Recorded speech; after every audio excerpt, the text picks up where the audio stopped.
hoy día su compañero?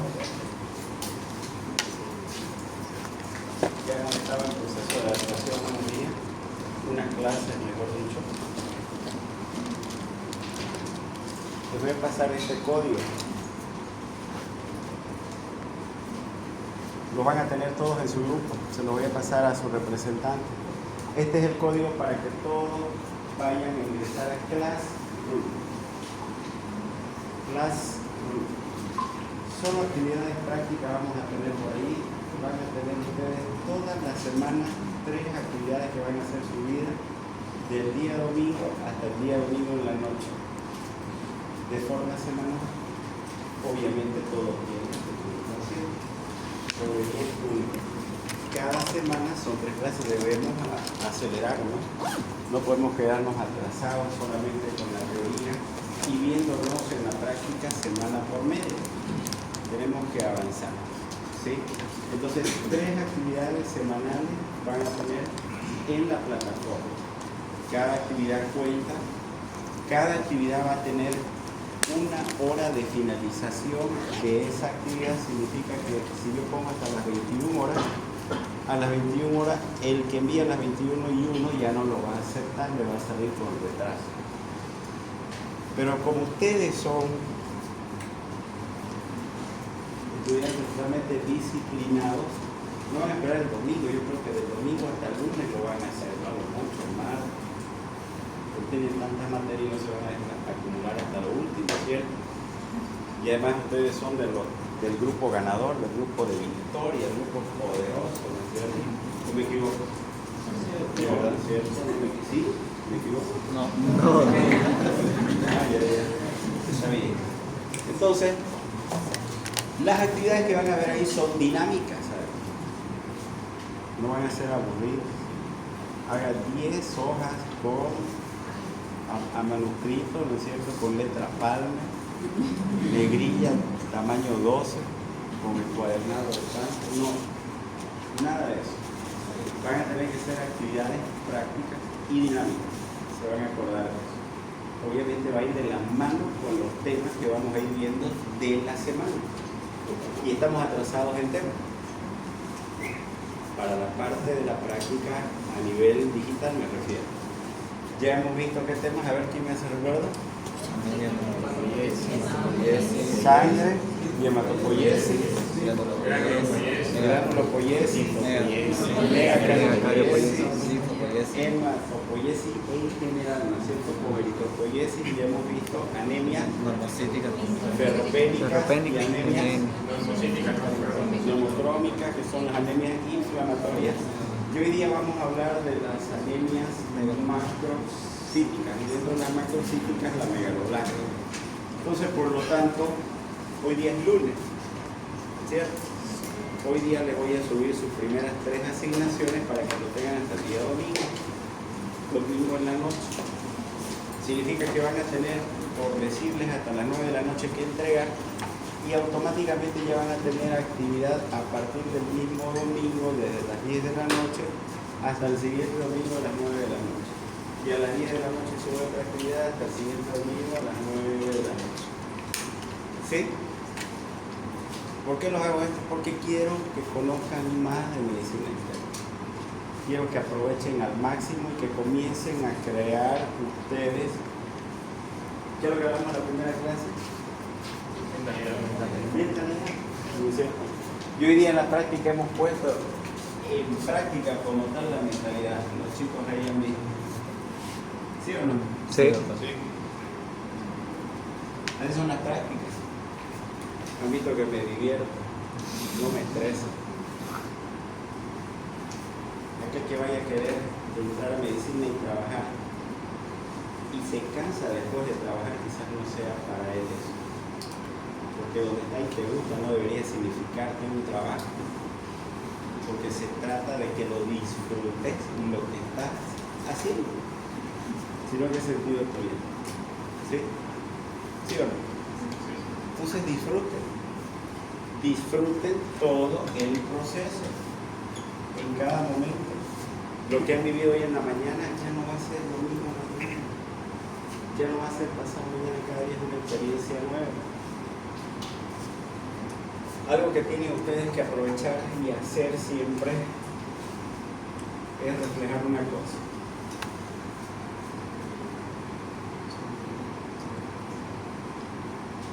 ¿Se lee? Seguridad, ¿cierto? Quiero hacer una pregunta y me van a responder con la mayor honestidad. Lo voy a hacer al azar.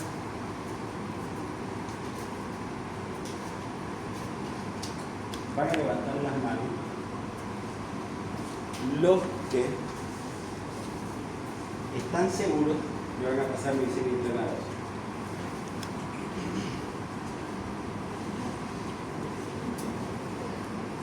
Veo varias caras de inseguridad. Bien, bajen la mano. Levanten la mano los que creen y están seguros que van a pasar con 60. Levanten la mano. Entre 51 y 60. Levanten la mano los que van a pasar entre 61 y 70.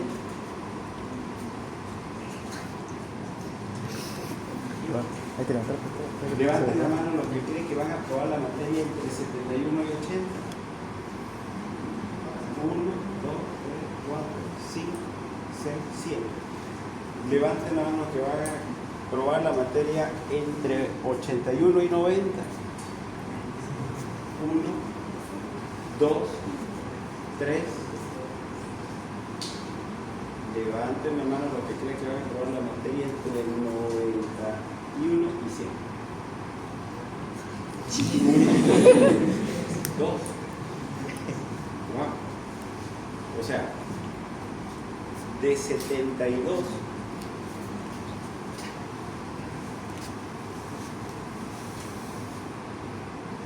De 72 personas, solamente 2 personas tienen seguridad y apuntan a algo lejos.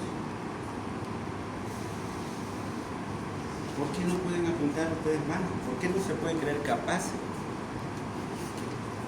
¿Por qué nadie quiere apuntar a hacer lo mejor? ¿Por qué? Pregunto. Si ahorita todos tienen 100, ya a fin de año ya no sé, cada uno dependerá cuánto querrá mantener o ir disminuyendo su 100. Entonces, este es un tema tan importante y si queremos entrenar nuestra mentalidad, yo debo mantenerme seguro de lo que creo que yo sé que voy a dar y voy a rendir y voy a poder y voy a lograr. ¿Por qué? Porque si yo digo, para fin de año en medicina interna, mi nota va a estar entre 91 y 100, pues eso lo voy a convertir en una meta. Entonces estoy poniendo para fin de año, estoy poniendo un tiempo, estoy poniendo un objetivo, estoy haciendo que pueda ser tangible, medible en el tiempo. Y para eso esta meta lo debo distribuir, ¿no es cierto? Como si fuese esto un objetivo general y esto un objetivo específico. Y cada objetivo específico voy a diseñarlo, ¿no es cierto?, en mini acciones. Y las mini acciones tienen que tener también tiempo y hecho y momentos de ejecución.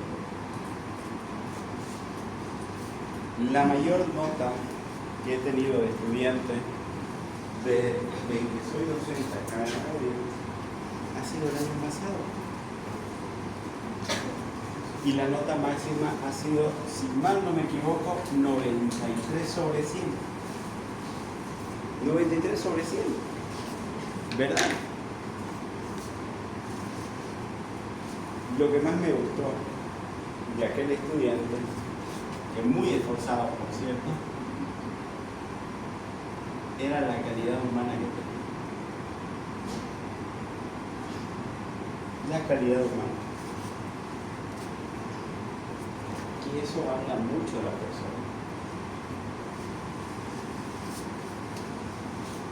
Cuando vayas a ser médico,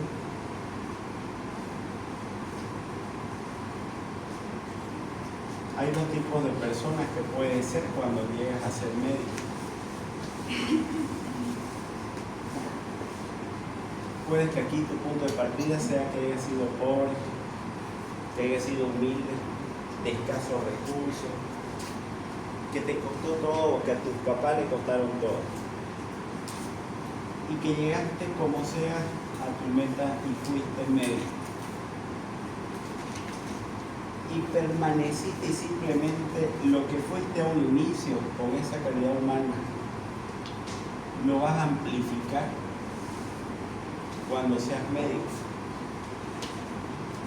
En lo poco o en lo mucho, uno debe ser igual.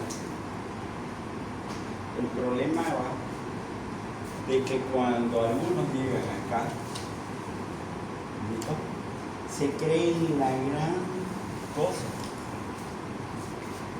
Su ego se le sube, su orgullo se le sube. Soy el super médico y nadie más que mí puede. Ingeniería comercial, ¿no?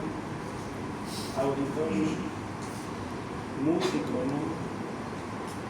Entonces se cree mucho por encima del resto. Y ustedes tienen que pensar qué tipo de médico van a ser. Tienen solo dos caminos. O el camino o donde verdaderamente vas a disfrutar, vas a demostrar seguridad a tu paciente para poder decir, sí, yo lo voy a sanar. Voy a hacer todo lo posible, todo lo que esté en mi alcance. Pero solamente le voy a decir una cosa, le van a decir ustedes a su paciente. Yo soy un instrumento de Dios. Yo no soy Dios, soy un instrumento de Dios. Y Él me va a poner los recursos y todo para que yo le ayude a usted. Pero el único que sabe qué va a pasar más adelante solamente es Él. ¿Se entiende la diferencia? Cuando a mí me dicen en la visita médica, doctor, muchísimas gracias, se lo debo todo a Él, a mí no me agradezco. Agradezcale a Él que yo fui un instrumento de Él para ayudarle a traer sanación a Él. ¿Se entiende la diferencia? Pero no, algunos ya están bien, me agradeciste, váyase para allá. ¡Wow! Y es común y he visto mucho de eso. Sobre todo en aquellas especialidades que entre paréntesis son mejores pagadas.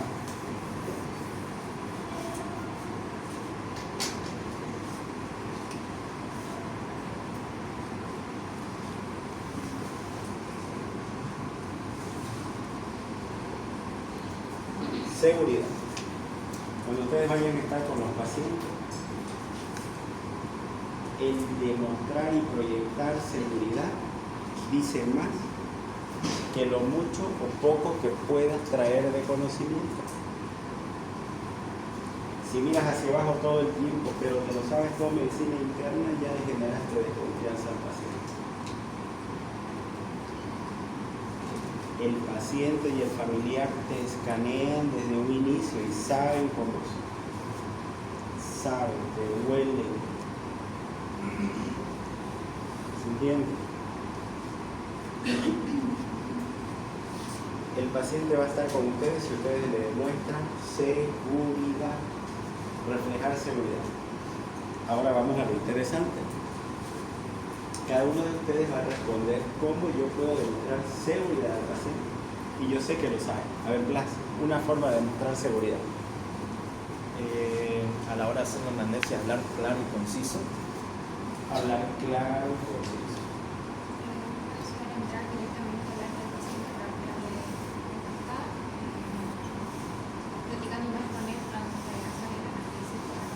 Dedicarle más tiempo. ¿Ya? ¿Cómo me puedo proyectar, demostrar seguridad?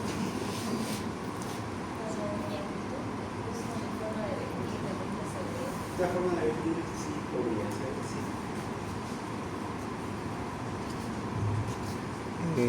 ¿Va? Bueno, hablar fuerte, hablar claro. Hablar claro, fuerte. Yo diría mirar directamente al paciente. Bien, muy bien. Dice mucho el que habla de acá hacia allá que el que habla de acá hacia abajo. Bien. Si Si yo miro de frente, ¿no es cierto? Ya yo sé por dónde voy a ir y no me voy a tropezar, pero si ando hacia abajo, mirando hacia abajo, entonces demuestra inseguridad. El paciente le está preguntando algo del familiar y rápidamente miran hacia abajo. No. Si alguien le pregunta algo, y yo les voy a hacer eso a ustedes, cuando el paciente me pregunte a mí, yo le voy a reflejar la pregunta a ustedes. Cuando me digan, doctor, a ver, varias veces puede decir eso, doctor, explíqueme sobre la anemia, cómo es que está perdiendo sangre, cómo es que sangró, ahí me dice su estómago. Y le cedo la pregunta a ellos. Responde. Y van a tener que responder al familiar. La forma como respondan y la respuesta que tienen que tener tiene que ser ahí. ¿Qué más? No está jugueteando con los dedos, haciendo... El lenguaje no verbal. El lenguaje no verbal dice más que el lenguaje verbal, siempre lo he dicho.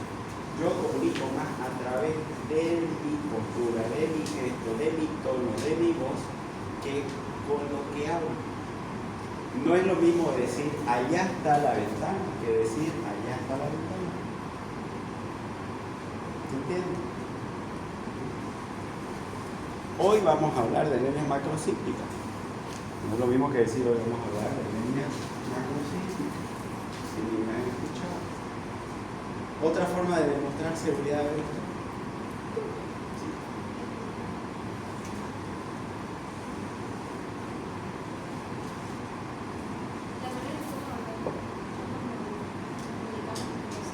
El tono, la intensidad, ¿ya? Y la cadencia.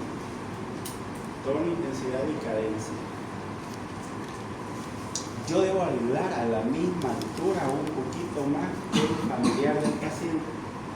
Si el paciente este es su tono de hablar, yo debo hablar de aquí o un poquito más. Pues si un paciente que habla despacito y yo hablo a una intensidad muy, muy mayor, va a pensar que yo le estoy gritando. A veces dice un término que se dice hablarle por tino. ¿Han escuchado eso? Hay que tener tino para hablar, ¿no? Por tacto le llaman a algunos, ¿no? Entonces la cadencia es importante, el tono, la forma como le dan a la palabra para que puedan hablarla. Mire señora, le voy a explicar. Venga, tome asiento, conversemos sobre el problema de salud de su familia. ¿Qué es lo que le está preocupando? Mi gesto, mis posturas, la forma como le hablo, lo que yo demuestro, dice mucho. Entonces yo quiero varones y mujeres en esta aula seguros de sí. Seguros al momento de recolectar la información, seguros por sus respuestas que vayan a dar en los ambientes hospitalarios y que sean seguros de lo que quieren conseguir con esta materia. ¿Entienden?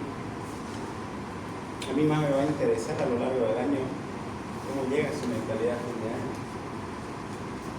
Y el 90% del éxito es la mentalidad, ya lo hemos repetido.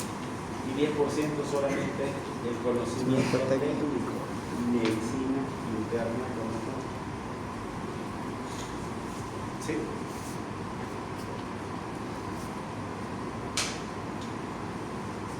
Bien. Vamos a hablar ahora de ese 10%. Esta imagen siempre la coloco porque les hago recuerdo las diferentes alternativas de tratamiento que hay para la anemia. Cuando tenemos un paciente con anemia, no es anemia igual a sulfato ferroso. Grábense eso. Anemia es igual a que debo estudiar y llegar al origen del por qué tienen anemia. En todos los pacientes, ya les expliqué cuál es el algoritmo del estudio de los pacientes con anemia. En los pacientes que tienen una anemia ferropénica, por ejemplo, las sales de hierro va a ir muy bien. En los pacientes que tienen anemias inflamatorias, la eritropoyetina va a ir muy bien. En los pacientes que tienen alguna agudización de algún tipo de anemia que me genere inestabilidad hemodinámica, ¿ya? La terapia transfusional sí me va a ser de utilidad. La transfusión de sangre sirve para salvar vidas, no para mejorar un parámetro laboratorial. ¿Sí? La sangre es un arma de doble filo. O bien me puede crear reacciones transfusionales o incluso la muerte, o bien me puede salvar la vida. Yo era un enemigo de las transfusiones de sangre siendo el jefe del servicio transfusional de la Caja Nacional. Enemigo. Yo iba y les continuaba las indicaciones de transfusión a los cirujanos y ellos agarraban y decían, entonces corrija usted lo que es lo que va a hacer. Para eso. ¿Sí? Entonces, no es que yo vea una hemoglobina de 8, listo, transfusión, hemoglobina de 7, listo, transfusión. Habíamos dicho que el tratamiento depende de la edad del paciente y la velocidad de instauración de la anemia, que está relacionada con la gravedad. No es lo mismo un joven que venga del Chapare de 14 años con una hemoglobina de 4.5 caminando que una persona de 80 años que ha tenido un politraumatismo por accidente de tránsito, cuarto anillo de avance, con fractura expuesta de fémur y que está con 90-60 de presión arterial, taquicárdico, diaforético, pálido y somnoliento. No es lo mismo. ¿Sí? A ese que está inyectado hemodinámicamente sin tener incluso el valor de su hemoglobina, yo le transfundo. ¿Sí? Y acá puesto para lo último dos vitaminas, la B9 el ácido fólico y la B12 la cianocobalamina, porque de eso se trata habitualmente el tratamiento de las anemias macrocíticas, que dentro de ellas están las anemias megaloblásticas. Las anemias macrocíticas pueden deberse a déficit de folato y ácido fólico y de vitamina B12, ¿ya? Que después de hacer los diferentes estudios puedo llegar a la conclusión que se trata de una anemia megaloblástica. Ese grupo ocupa el 95% de los casos, y hay un grupo más chiquito que es el grupo de los que tienen ácido fólico y vitamina B12 normales, ¿ya? Por diferentes enfermedades, principalmente estas dos, los pacientes alcohólicos y los pacientes con hipotiroidismo suelen tener vitamina B12 y folatos normales, pero son anemias macrocíticas. A nosotros pues nos interesa que conozcamos hoy día porque lo van a ver sobre todo en personas de la tercera edad. Y como ustedes van a comenzar a ir a la práctica, se van a dar cuenta que el 90% de mis pacientes tienen más de 60 años. ¿Listo? Y es común ver esta situación. Por favor, creo que no están funcionando. Sí, tenés razón. Bueno, sí.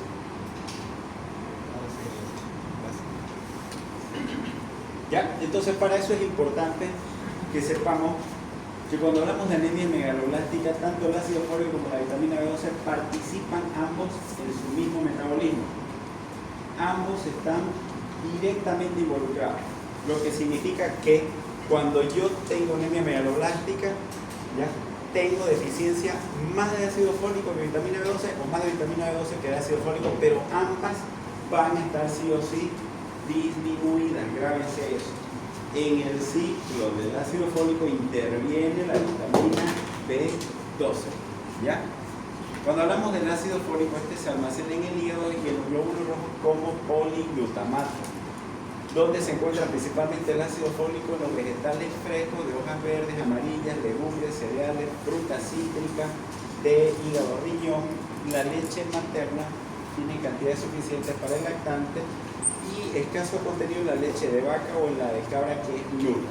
¿Cuáles son los requerimientos diarios en el adulto? 400 microgramos, en el embarazo 600 a 800, en la lactancia 280, y hay situaciones donde se acelera su consumo, ya como enfermedades malignas como hipertiroidismo, porfiria aguda, los procesos hemolíticos, leucemias, alcoholismo, anemia hemolítica, mielofibrosis, etc. Lo que quiero que se graben es esto de acá. Las reservas de ácido fólico son bien pequeñas en microgramos, son de 10 a 12 microgramos. Grábense eso. 10 a 12 microgramos. Otro dato que es interesante es que son destruidos por el calor y la luz y se pierden por la cocción entre 50 y 95 grados. En otras palabras, cuando yo voy a comer una sopa de verdura que está sujeta a cocción, esta sopa no tiene ácido fólico. ¿Se entiende? ¿Sí? ¿La sopa alimenta? Es la pregunta. Si la mayoría de las verduras que están sujetas a cocción van a ser destruidas por su propia cocción, desnaturalizadas también. ¿Ah? ¿Alimenta eso? Alimento, pero no es el grado de la verdura. Es mejor para eso, ¿no es cierto?, poder consumirlas en todo caso crudas o cocidas de acuerdo al tipo de verdura que se vaya a hacer. Pero en este caso, las legumbres que están acá puestas no van a tener ácido fólico. Ahora entramos a lo divertido. Cuando agarramos y consumimos legumbres o cítricos a través de la vía oral, estos van a ser ingresados como poliglutamatos. ¿Listo? Van a llegar hasta el duodeno y la primera porción del yeyuno y ahí se van a absorber. Cuando se absorben, se van a absorber como monoglutamato. Y de ahí nos vamos a trasladar a esta imagen de acá. Vamos a hacer de esta imagen, vamos a hacer de cuenta que es la primera porción del yeyuno. ¿Listo? Cuando se absorbe el ácido fólico como monoglutamatos, ya aquí va a absorberse su forma activa del ácido fólico. Perdón, su forma metilizada para que sea luego su forma activa. Cuando se va a absorber como metil tetrahidrofolato. Se va a absorber como metil tetrahidrofolato. Y cuando vaya a ir a la célula para producir conjuntamente con la vitamina B12 el ADN de todas las células del organismo, ¿listo?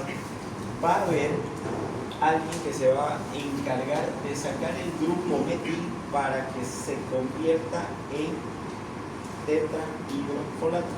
Entonces esa desmetilización lo hace la vitamina B12. Quita el grupo metil y hace que la homocisteína en ese momento se convierta en metionina. Y de ser metil tetrahidrofolato se convierte en tetrahidrofolato, que es la forma activa del ácido fólico. ¿Ya?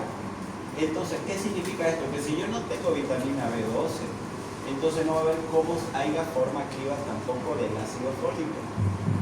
¿Qué significa también? Que si yo no tengo vitamina B12, entonces la homocisteína no se va a convertir en metionina y por lo tanto va a haber un aumento de la homocisteína.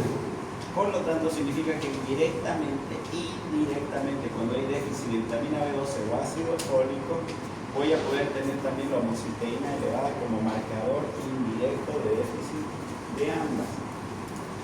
Una vez agarró, gracias a la vitamina B12 y la forma activa del ácido fólico, el tetrahidrofolato, se formó el ADN, entonces va a aparecer una enzima que es la hidrofolato reductasa y va a hacer que las moléculas que estén sueltas de dihidrofolato se junten con otras moléculas de dihidrofolato para que entre esas dos moléculas de dihidro vuelvan a formar tetrahidrofolato. Y ese tetrahidrofolato nuevamente va a convertirse en forma activa del ácido fólico para que no falte materia prima para la formación del ADN de la célula. ¿Listo? Aquí más grande. Nuevamente ingresa como poliglutamato a través de los vegetales, se absorbe como monoglutamato bajo la forma de metil tetrahidrofolato, llega a la célula y gracias a la vitamina B12 se desmetila y la homocisteína se convierte en metionina y el metil tetrahidrofolato al desmetilarse se convierte en tetrahidrofolato. Entonces, acá como se dan cuenta, no es un metabolismo diferente, no son vías diferentes, es parte de la misma vía. Por eso es que cuando hay déficit de uno, suele haber déficit del otro. ¿Ya? ¿De qué me sirve tener a mi vitamina B12 normal si tengo poco ácido fólico? ¿De qué me sirve a mí tener buena cantidad de ácido fólico si no tengo vitamina B12? Lo mismo. ¿Ya? ¿Cuál es la importancia de conocer esto? Saber cuál es el síntoma que predomina más del déficit de esa vitamina. Puede predominar más déficit de vitamina B12 o puede predominar más el déficit de ácido fólico. El tratamiento va a ir dirigido a que tenga mayor cantidad de déficit. Relacionado al ácido fólico, trastorno congénito, entonces déficit enzima que envían los folatos como la dihidrofolato reductasa o otros trastornos de mala absorción congénita, ingesta insuficiente como dieta inadecuada por ingesta de vegetales, verduras o ingestión de leche de cabra, los alcohólicos o hemodiálisis crónica o situaciones de hiperconsumo. El embarazo es tan común, es por eso que antes de que una mujer esté embarazada dentro de la planificación familiar, idealmente debería venir consumiendo al menos cuánto tiempo antes de ácido fólico, 3 meses, mínimamente. Síndromes hemolíticos, lactancia, infancia, adolescencia, prematuros, hemólisis crónica, psoriasis, el crecimiento o el recambio celular aumentado son situaciones que demandan mayor cantidad de ácido fólico. O sea, hay personas que no les gusta comer verduras, sobre todo los niños, que son a veces mañosos y no consumen. Entonces pueden a la larga tener manifestaciones de déficit de ácido fólico.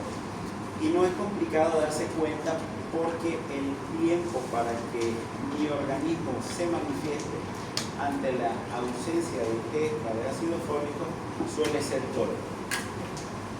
Puede ser también por absorción defectuosa, por ejemplo, fenómeno tropical, enfermedad celíaca o enfermedad de Crohn. Todo esto, si me preguntan, la enfermedad de Crohn es mucho más frecuente. La mala absorción inducida por etanol o inducida por medicamentos.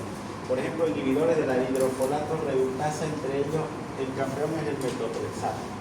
¿Ya? Los pacientes que tienen artritis reumatoidea deben recibir de forma paralela ácido fólico externo, porque el que tiene hace que se bloquee a través de la dihidrofolato reductasa la unión entre dos moléculas de dihidrofolato para que haya forma activa del ácido fólico. Entonces, paciente que tiene artritis reumatoidea debe recibir ácido fólico de forma complementaria. Luego el otro grupo son inhibidores de la síntesis de nucleoproteína. Acá está el fenobarbital y la iratoína o fenitoína, algunos anticonceptivos orales o el alcohol. Entonces, causa déficit de ácido fólico, malnutrición, ausencia de ingesta de vegetales, mayor utilización de gestantes o hemólisis crónicas, anticonvulsivantes o inhibidores de dihidrofolato reductasa como el metotrexato. Miren el tiempo que se necesita que mi organismo deje de recibir verduras, para hacerlo más sencillo, y haya manifestaciones de déficit de ácido fólico. 3 semanas. 3 semanas no coman verdura y van a tener déficit de ácido fólico, en otras palabras. ¿Ya? Los síntomas van a ser, en primer lugar, propios de una anemia con palidez, cutánea mucosa, anorexia, etc. Pero también se puede ver reflejado en la persona que está embarazada y en la que no está embarazada. Y dentro de los que no están embarazadas, habitualmente entre hombres y mujeres, quienes lo sufren un poco más suelen ser las mujeres. ¿Ya? Y les voy a decir por qué. Resulta que el ácido fólico tiene una importante participación en las mucosas. Mucosa digestiva, mucosa respiratoria y mucosa vaginal. Hay muchas personas de la tercera edad que tienen demasiada resequedad vaginal. Ese es un dato. El otro dato son las dispareunias, las relaciones sexuales dolorosas por excesiva resequedad vaginal. ¿Ya? Entonces, esa es una causa importante de déficit de ácido fólico. Por otra parte, se ve comprometida la inmunidad celular. Y si se habla del embarazo, por la carencia de la vitamina hay afectación del crecimiento fetal y postnatal, parto pretérmino, ruptura prematura de membranas, toxemia del embarazo o defectos del tubo del cierre neural. ¿Listo? Mayor predisposición también hay a infecciones urinarias y a nivel de la boca puede haber alteración del sentido del gusto, sensación de quemadura, color rojizo parecido a la frambuesa. No se olviden, manifestaciones en una persona normal que no esté embarazada, ¿ya? Están relacionados a las mucosas. ¿Listo? Mucosa digestiva, mucosa urinaria, mucosa vaginal. El tema de la ictericia, las conjuntivas, integumento está relacionado con la hemólisis intra y extramedular, pero sobre todo está más relacionado por el producto final que va a estar relacionado a lo que no logró completarse. Si hablamos de los glóbulos rojos, ¿listo? Se trata de que con el ácido fólico y la vitamina B12 vaya yo a formar un glóbulo rojo bicóncavo de buen tamaño, buenas concentraciones de hierro, que no haya asincronía entre el núcleo y el citoplasma y que esté totalmente capacitado para ser liberado a la circulación. Pero sin embargo, dentro de la médula ósea hay alguien que se encarga del control de calidad y dice, bueno, usted está bien, entonces vaya, ya va a cumplir sus 90 a 120 días fuera de la médula ósea, los libera. Pero cuando ven que hay una normalidad, que se están creciendo de forma irregular en mi propia médula ósea, los destruye. Y al destruirlos, pues va a liberarse, ¿no es cierto?, el grupo E y el grupo globina y va a llegar finalmente a tener estos pacientes ictericia. De ellos que viene de estos pacientes la ictericia. Cuando hablamos de la vitamina B12, se absorben a nivel del íleon terminal. Sus requerimientos son de 2 microgramos día y sus depósitos son en miligramos. 2 a 5 miligramos. ¿Cuánto era el ácido fólico? 10 a 12 microgramos. 10 a 12 miligramos. Estrecho frente a 2 a 5 miligramos. Entonces, ¿quién tiene más probabilidades de en menor tiempo tener carencia de esa vitamina? Ácido fólico. Ácido fólico. Muy bien. Segundo, la vitamina B12 se destruye en condiciones alcalinas, ¿no es cierto? En pasteurización, altas temperaturas, en presencia de vitamina C. Van a disculpar, pero eso que está ahí es totalmente cierto. ¿Cuántos han visto un suero que le han dicho, póngale complejo de vitamina C? ¿Han visto? Fueron y agarraron después de Año Nuevo, quiero desintoxicarme, todo no metan en un suero con complejo de vitamina C. ¿Qué dice acá? Destrucción en presencia de vitamina C. Están poniéndole agüita, ¿no? Están gastando su complejo de su vitamina C. ¿Se entiende? La literatura es lo que lo dice por si acaso, ¿no? Altas temperaturas y en presencia de vitamina C se destruye la vitamina B12. ¿Listo? Y cuando dice altas temperaturas, por lo tanto, el paciente está aquí a la orilla, echadito, y está su suelo colgado, y la ventana que está allá está arriba abierta, y todo el sol le está dando al suelo. Lo mismo. Por eso es que van a ver ustedes de que vienen los suelos vitaminados con una envoltura negra para protegerlo del sol también. ¿Sí? Esto es más interesante, ¿no es cierto? Porque la vitamina B12, ¿dónde se encuentra? En las proteínas, las en carnes. las proteínas. Vamos a hacer de cuenta un pedazo de cuadril, ¿ya? Entonces agarran y primeramente, ¿no es cierto?, a través de las proteínas de la dieta va a haber una proteína R que va a captar la cianocobalamina ahí y la va a llevar al estómago. Va a haber una proteólisis ácida de estos alimentos que va a hacer que se disocie la cianocobalamina, ¿ya?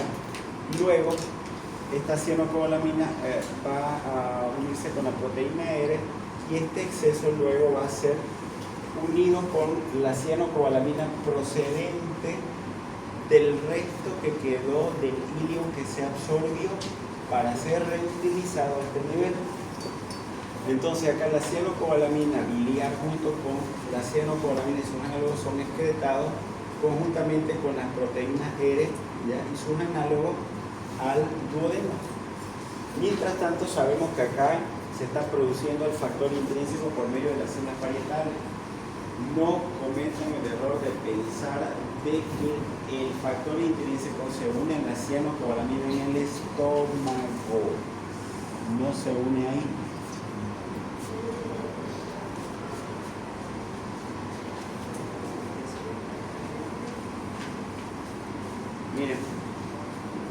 acá es donde se une. ¿Qué es esto? El páncreas. Entonces a este nivel recién es que es liberado, ¿ya? Y recién voy a tener acá receptor para la cianocobalamina y del factor intrínseco. Recién acá es que se unen. Y una vez recién se unen ahí a nivel del duodeno, recién es llevado hasta el ilion donde va a tener receptores para el factor intrínseco. Y una vez tengo esos factores para el receptor, para la cianocobalamina, listo, se va a absorber y aquí va a haber un transportador que es la transcobalamina 2. ¿Sí? E inmediatamente, ¿qué es lo que va a ocurrir acá? De que se va a transportar para ir a formar parte de la transcobalamina con la cianocobalamina, forman un complejo y se va a absorber para ir a formar parte nuevamente del ciclo, la vitamina B12, del ciclo del ácido fólico para que agarre y desmetilice y convierta la homocisteína en metionina. Pero eso va a ser una parte. La restante parte va a agarrar y se va a utilizar, se va a absorber nuevamente la cianocobalamina de las sales biliares que vino por acá, se va a absorber nuevamente para ir nuevamente a ser utilizado a nivel del estómago para que esa cianocobalamina biliar, es un análogo, agarren y saquen a la proteína E y pueda hacer de que se una el factor intrínseco nuevamente a la cianocobalamina a nivel del modelo. ¿Listo? Recircula la cianocobalamina entero hepática. Muy bien. ¿Cuál es la importancia de conocer esto? De que hay trastornos congénitos como el déficit de factor intrínseco, el déficit de transcobalamina o déficit de la proteína E. Ingesta insuficiente puede aparecerse en vegetarianos estrictos o en lactantes madre vegetariana o dietas muy pobres en proteínas animales. De aquí, cuando hablamos de ingesta insuficiente, la mayoría de las personas de la tercera edad ya no tienen placas dentarias, perdón, no tienen dientes y utilizan algunas placas dentarias y otros no tienen ni siquiera para eso. Por lo tanto, casi no tienen el esfuerzo de masticar las proteínas, las carnes. De ahí la importancia de conocer eso, porque ellos, ante la falta de piezas dentarias, no quieren en su organismo proteína para absorber vitamina B12, ¿no? O inducida por medicamentos, la colchicina, neomicina, alcohol o la inhalación de óxido nitroso. Hay un tema importante acá. Déficit de vitamina B12, colchicina. ¿Para qué se utiliza la colchicina?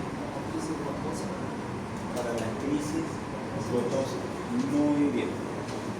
Hay una vitamina que puede exacerbar una crisis gotosa. ¿Es la? ¿Qué se llama? La vitamina B6. ¿Qué se llama la vitamina B6? Piridoxina.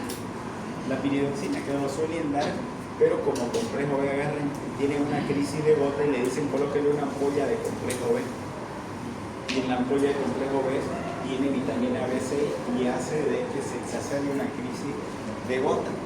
¿Ya? Entonces es ahí donde puede ser que la colchicina, ¿no es cierto?, disminuya la cantidad de la vitamina B12 también. Absorciones defectuosas de desórdenes gástricos como la ausencia de factor intrínseco y acá la anemia perniciosa. La anemia perniciosa, ¿qué debería ser entonces? Una causa. Vamos. Es autoinmune, doctor, porque destruye a las células parietales. Una causa autoinmune, ¿no es cierto? Que en sí destruye el factor intrínseco de las células parietales. La anemia perniciosa es una anemia de causa autoinmune que está dentro de las anemias megaloblásticas. Si le pregunto cuál es la causa autoinmune de las anemias megaloblásticas, es la anemia perniciosa, que ocasiona formación de anticuerpos contra dos estructuras principalmente. ¿Cuáles? Factor intrínseco y células parietales. Muy bien, ¿ya? Desórdenes mixtos en las enfermedades post-gastrectomía. Obviamente, si te sacan todo el estómago no va a haber cómo haya factor intrínseco que se vaya a unir a nivel del intestino y este vaya a llegar hasta el ilio para ser absorbido. Pueden que ingieran buenas cantidades de proteínas, pero si no hay quien vaya a transportarlo, de nada les sirve. En los pacientes que se hacen cirugías bariátricas suelen tener estos problemas. En las enfermedades de Whipple, en las derivaciones que hacen evadiendo el estómago o directamente del esófago, hacen directamente unión o puentes hasta el duodeno o hasta el yeyuno, van a tener ese problema con las anemias megaloblastas, sí o sí. ¿Ya? Desórdenes intestinales, defectos luminales, sobrecrecimiento bacteriano, infección por parásitos, insuficiencia pancreática o defectos a nivel del ilion, como una enfermedad del ilion, ¿qué me puede decir? Una de las más comunes. Una enfermedad que me afecte anatómicamente al ilion. Enfermedad de Crohn. Exacto, su lugar preferido, la enfermedad de Crohn. ¿Ya? Entonces se forman, ¿ya?, en las células dendríticas, ¿ya?, a través de la activación de los linfocitos CD4.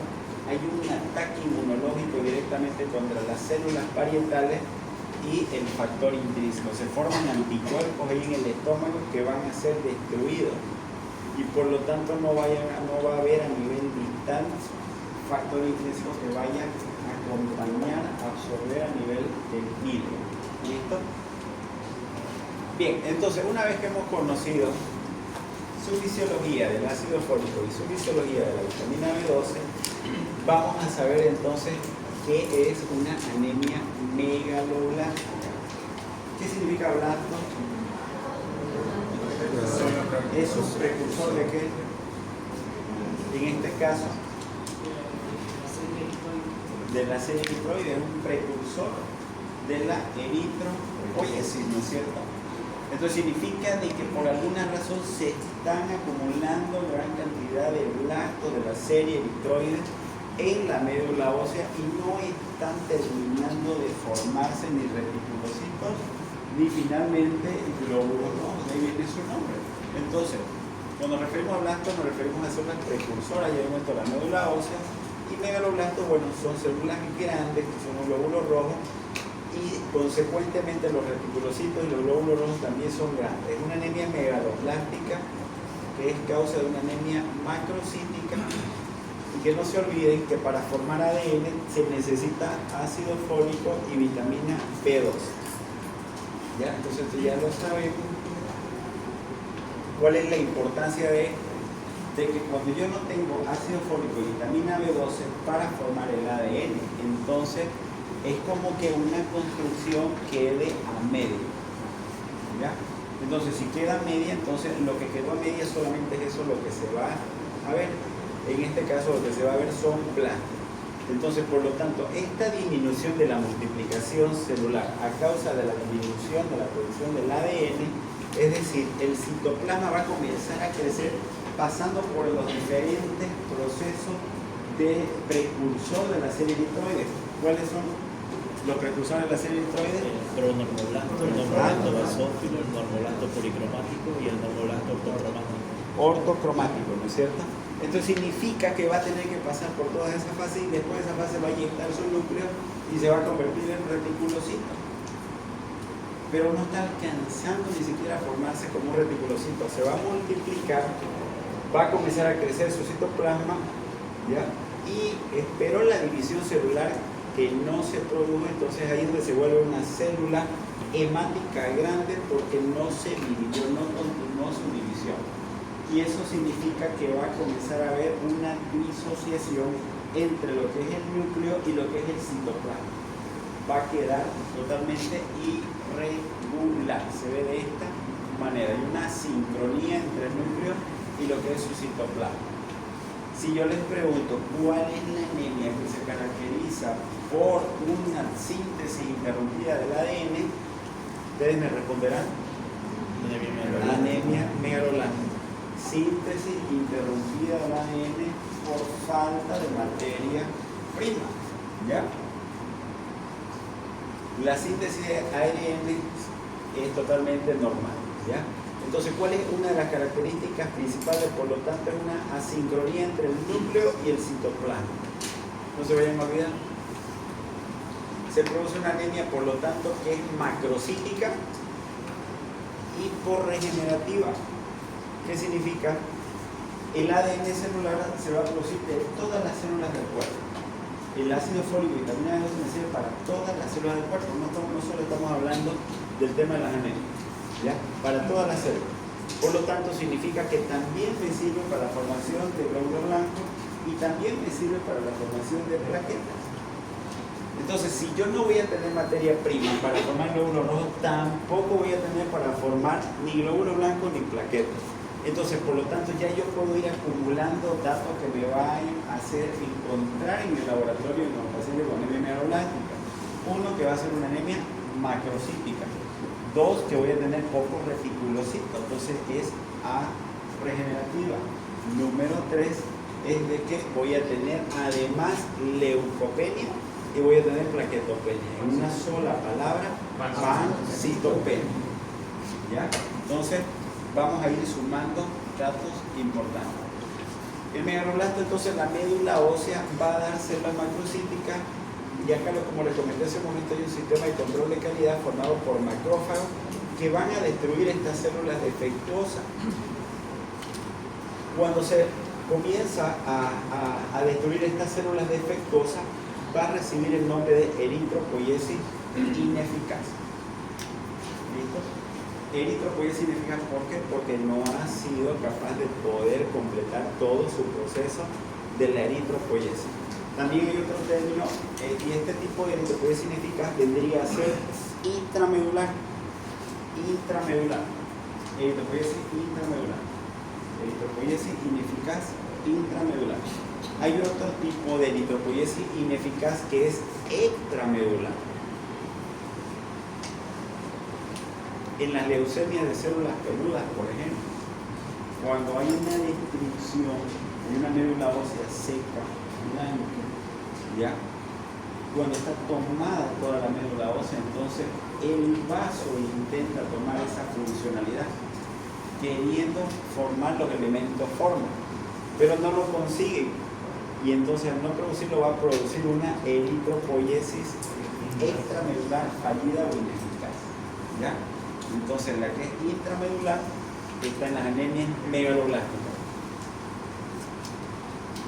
Otro dato que es importantísimo, como les mencioné, esta destrucción va a ser dentro de la médula ósea. Los procesos hemolíticos como tal, cuando vayamos a ver, no son dentro de la médula ósea, son fuera de la médula ósea. Lo de la anemia megaloblástica, la eritropoiesis ineficaz es intramedular. Adentro se destruyen estos glóbulos rojos y estos glóbulos rojos van a ser liberados finalmente a la circulación, que finalmente van a hacer que se convierta en más hiperbilirrubinemia indirecta. ¿Cuál va a ser la diferencia entonces entre una anemia hemolítica, una anemia megaloblástica que viene con un paciente ictérico? ¿Cómo lo voy a diferenciar de un paciente con anemia hemolítica ictérica? Entonces ahí dos datos. Dos datos importantes. El primero, que fisiológicamente uno es intramedular y el otro es extramedular. Y el segundo es de que en los procesos hemolíticos hay una hiperreticulocitosis. Reticulocitos están aumentados. En cambio acá no hay reticulocitos, hay disminución de los reticulocitos. Esa es una diferencia abismal y que les puede hacer a ustedes cambiar la historia en sus exámenes. No se vayan a olvidar. ¿Listo? Lo otro que libera, ¿no es cierto? Todo producto final de la destrucción celular va a liberar deshidrogenasa láctica. Entonces, por lo tanto, voy a tener un paciente que va a estar ictérico con hiperbilirrubinemia indirecta, ¿listo? Con deshidrogenasa láctica aumentada, ¿ya? Miren, Si tiene el mismo marcador de hemólisis, pero no es una anemia hemolítica, pues en este caso los reticulocitos están bajos. Alta incidencia en ancianos. Y dentro de las causas ya les comenté ácido fólico y vitamina B12 95%. En cambio, eso es cuando hay una anemia mieloblástica aguda. Y el otro 5% no está relacionado al déficit de ácido fólico y vitamina B12 que suelen ser normales. Las dos alteraciones más comunes en las anemias mieloblásticas, eritropoiesis ineficaz y una asincronía núcleo-citoplasma. Bueno, vamos a las características ya clínicas. El déficit de vitamina B12 se manifiesta, miren, después de ¿cuántos años? 3 a 4 años. Y el déficit de ácido fólico después de tiempo. 3 semanas. 3 semanas, se den cuenta el tiempo. ¿Ya? Cuando es vitamina B12, hay una triada que es la palidez con la glositis y las parestesias.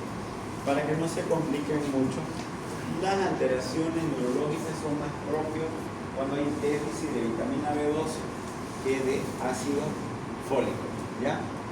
Produce desmielinizaciones discontinuas, difusas, progresivas de los cordones dorsales y laterales de la médula ósea.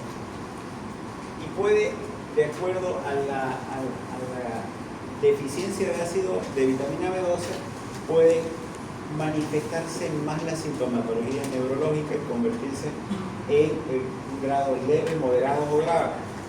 Por ejemplo, las parestesias, solamente adormecimientos o calambres que pueda sentir, ya se lo clasifica como leve, pero cuando hay una marcha inestable con un romper positivo, ya alteración en la marcha como tal, ya es un grado moderado, y cuando además puede haber ataxia, ya con caídas, etcétera, o con clonos que pueden simular convulsiones, esto ya es grave. Hay un dato interesante. La gravedad de la anemia no está en relación con la intensidad de los síntomas. La gravedad de la anemia no está en relación con la intensidad de los síntomas. Puedo yo tener una hemoglobina de 9 con una neuropatía grave. Puedo tener una hemoglobina de 5 con una neuropatía leve. No hay relación la intensidad de la neuropatía con la gravedad de la anemia.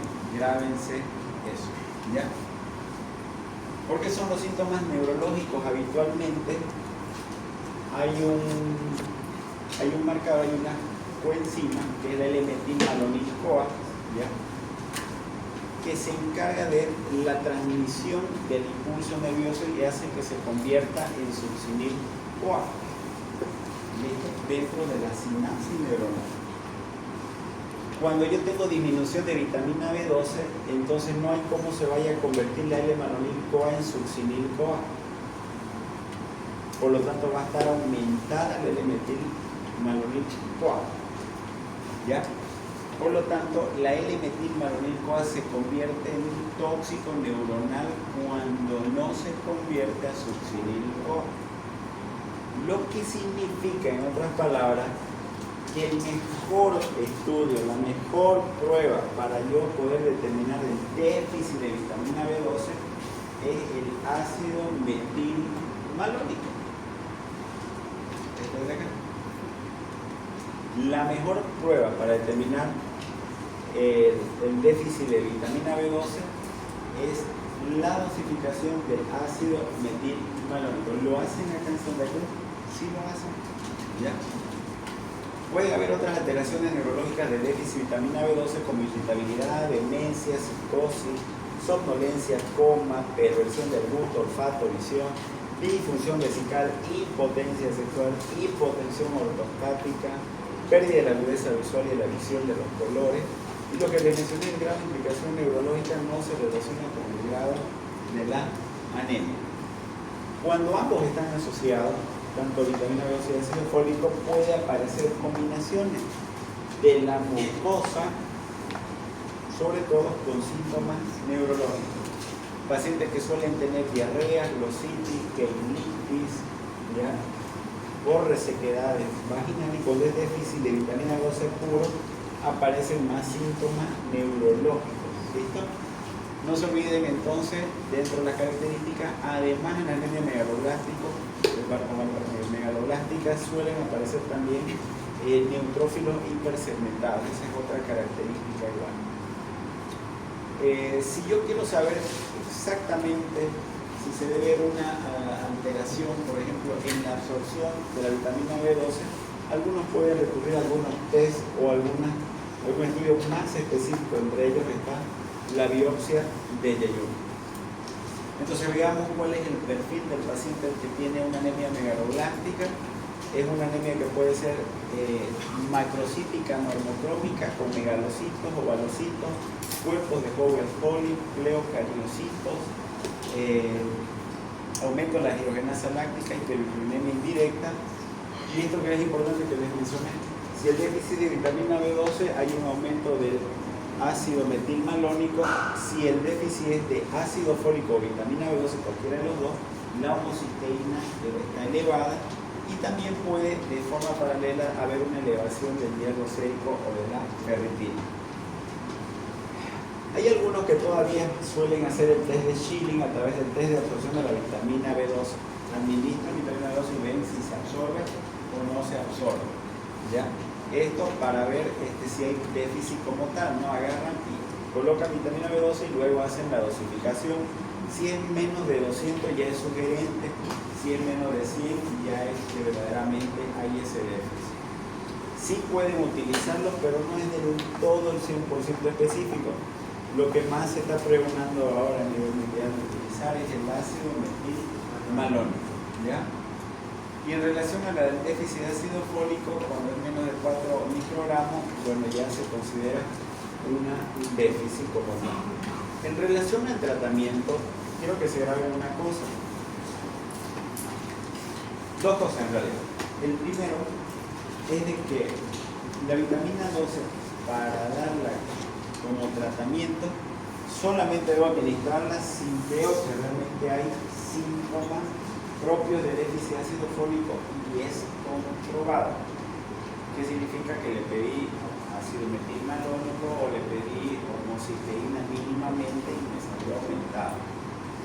Es muy frecuente en la práctica médica agarrar y colocar, me duele la espalda, póngale su vitamina B12, 25.000 unidades, ¿no es cierto? O su complejo B, y le están dando para su medio de eso, ¿no? Y le dan una dosis y le dicen acabó otro día. Es lo que dicen. ¿Será que es correcto eso? Es la pregunta. No, no es correcto. No es correcto. Cuando el paciente siente mejoría, es cuando frente a una situación que está demostrada, y es que el analgésico junto con la vitamina B12 actúan de forma sinérgica para disminuir el dolor. Eso sí. Por eso ustedes van a ver combinaciones farmacológicas que utilizan un analgésico con vitamina B12, dolopropamina B12, y sí ayudan al dolor. Es más efectivo dar un diclofenaco con complejo B que darlo por separado sobre el diclofenaco, para que se entienda. Pero si el problema es neurológico y yo quiero darle solo una dosis, no me va a hacer absolutamente nada. La forma correcta de hacer tratamiento para el déficit de vitamina B12 es esta de acá. Tengo que utilizar un esquema intramuscular con cianocobalamina de 1000 microgramos, ¿listo? Y el esquema es el siguiente. Primero voy a dar 1000 microgramos día por 2 semanas, una ampolla diaria por 2 semanas, intramuscular. Luego, una ampolla semanal hasta que se normalice el hematocrit o la hemoglobina. Y esto en promedio me va a demorar un mes. ¿Sí? Luego, 1000 microgramos mensual por 6 meses. Primero semanal, luego mensual, ¿no es cierto? Por 6 meses. Primero por 10, 2 semanas, luego semanal, luego mensual. Ahora, si el cuadro es neurológico, miren acá. 1000 microgramos día por 6 meses, todos los días. Entonces, cuando le dan una sola dosis, cuando habla acá de un cuadro neurológico, no, pero me pueden decir, pero cuando hablamos de vitamina B12 ya se entiende que hay un cuadro neurológico. Estamos hablando de cuadros neurológicos moderados a graves. Un cuadro leve puede ir a este esquema tranquilamente. Cuadros moderados a graves todos los días por 6 meses. Ya se imaginarán cómo estarán sus glúteos. ¿Sí? De forma paralela, yo recomiendo que se dé sus 5 miligramos día de ácido fólico. ¿Ya? Por una parte eso. Y lo otro que iba a decir es esto de acá. Si yo determino de que ese paciente, la causa de su anemia megadolágica es una anemia perniciosa, causa autoinmune, porque además ese paciente tiene otros problemas autoinmunes, entonces el tratamiento con vitamina B12 va a ser de por vida. ¿Y hasta cuándo? De por vida. De por vida. ¿Sí? De por vida. Bien. Vean. Paciente 45 años de edad con antecedentes de ser vegetariano estricto desde hace 4 años y medio por indicación de su naturista. Y al examen físico hay trastorno a la deambulación y una lengua de papilados. El laboratorio es este. ¿Quién me interpreta ese hemograma? Hay una anemia moderada con macrocítica, normocrómica. También hay leucopenia y plaquetopenia. Bien, en una sola palabra, Pancitopenia. hay una pancitopenia, no sé, con anemia macrocítica, ¿cierto? Muy bien. Morfológicamente la anemia lo acaba de describir. La causa de la anemia, ¿qué podrá ser? Déficit de ácido fólico y eso. ¿Vegetariano? Bien, y acá la conducta terapéutica.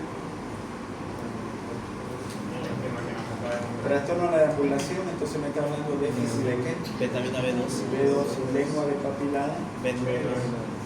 ácido fólico. Entonces, ¿el tratamiento cuál va a ser? Vamos, el esquema. 1000 microgramos por día durante 2 semanas. Luego son 1000 microgramos a una a la semana. por semana. Hasta que aumenta el hematocrito se normaliza. Y luego 1000 microgramos por mensual por 6 meses. Por 6 meses. Muy bien. Eso. Caso punto 2, paciente 70 años, femenino, encaminada para la investigación de anemia. Este es su hemograma. Llámale la atención su deshidrogenasa láctica, niega alcoholismo, uso de medicamentos, pero sí es portadora de vitiligo desde la juventud. Morfológicamente la anemia es macrocítica. La causa probable autoinmune. Entonces, ¿cuál podría ser? Anemia perniciosa. Entonces, ¿qué estudios le van a pedir?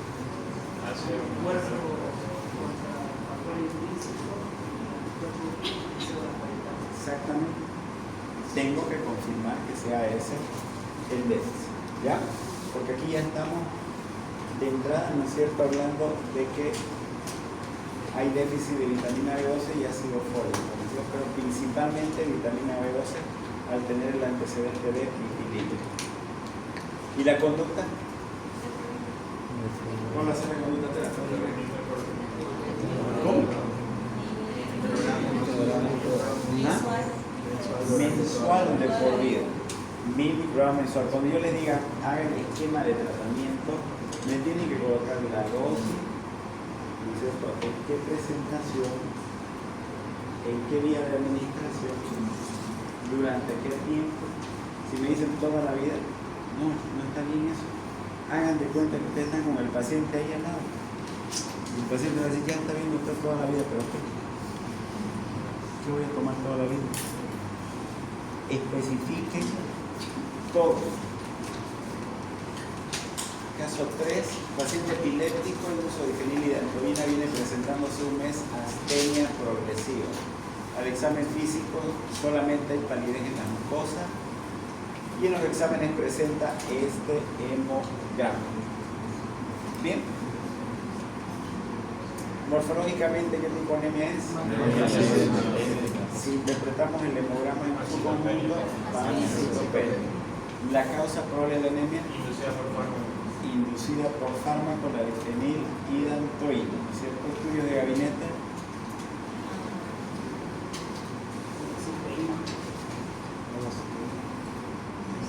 El ácido metilmalónico. ¿Qué es lo que hace la difenilhidantoína? ¿Qué es lo que Los receptores. ¿En qué línea actúa?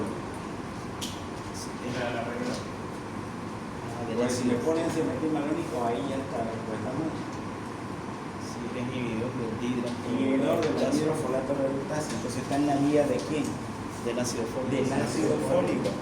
Entonces, habíamos dicho que para ver si es déficit de vitamina B o ácido fólico, ¿qué tenemos que pedir?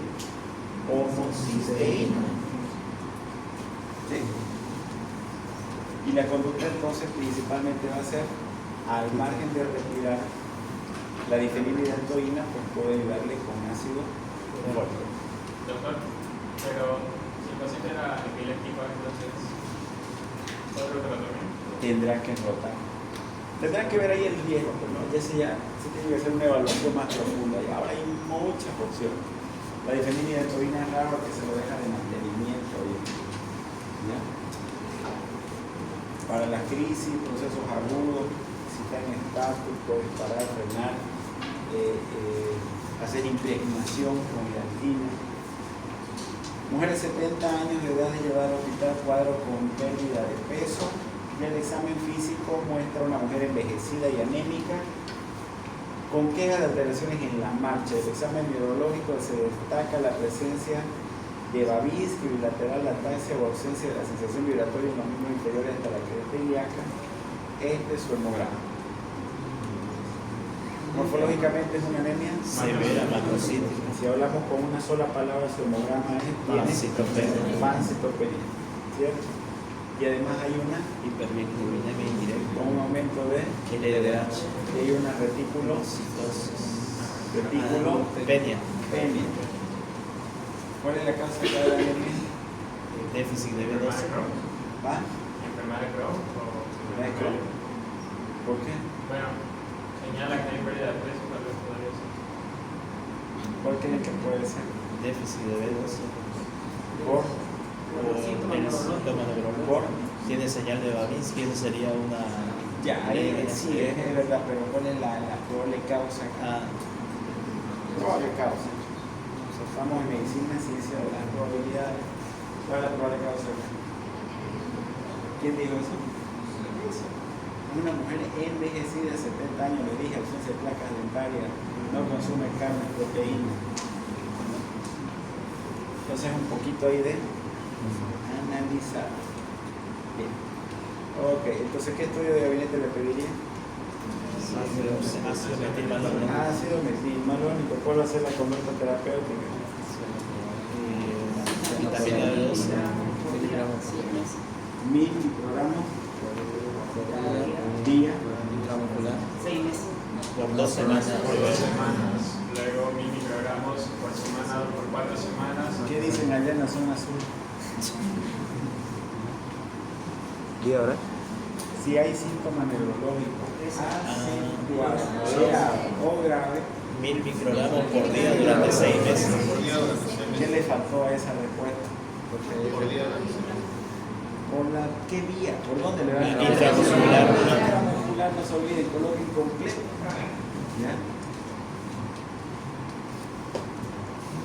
Paciente 43 años, sexo femenino, encaminada para investigación de anemia. Este es su hemograma. Esto tiene la serie roja, en un extendido periférico, niega alcoholismo, uso de medicamentos, refiere ser portadora de hipotiroidismo Hashimoto desde la juventud. La anemia es Una moderada macrocítica. la causa de la anemia. Autoinmune, ¿no es cierto? ¿Qué examen le van a pedir entonces? ¿Qué examen le van a pedir? Anticuerpos. Si estoy pensando que es autoinmune porque tiene un hipotiroidismo de Hashimoto, entonces voy a pedir anticuerpos contra factor intrínseco y contra células parietales.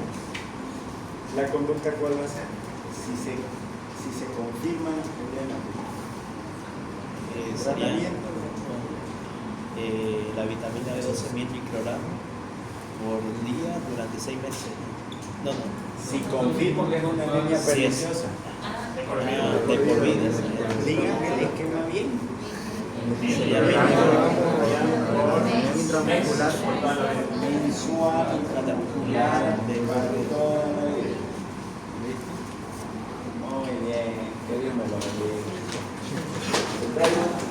Presten atención, no he terminado. Tengo un mensaje del Señor para ustedes. Miren lo que dice. En todo os he enseñado que trabajando así, ustedes han tenido que tomarse un tiempo para venir y trabajar acá su mente y prestar atención y dejar que entre la información. Se debe ayudar a los quienes están en el hospital, a quien necesitan para que los ayuden a sanar, a ustedes. Y recordar las palabras del Señor Jesús que dijo: más bienaventurado es dar que.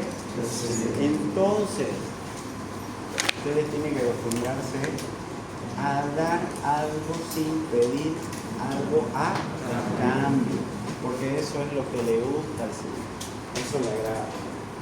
No dejen de hacerlo. Amén. Amén. Dios los bendiga poderosamente.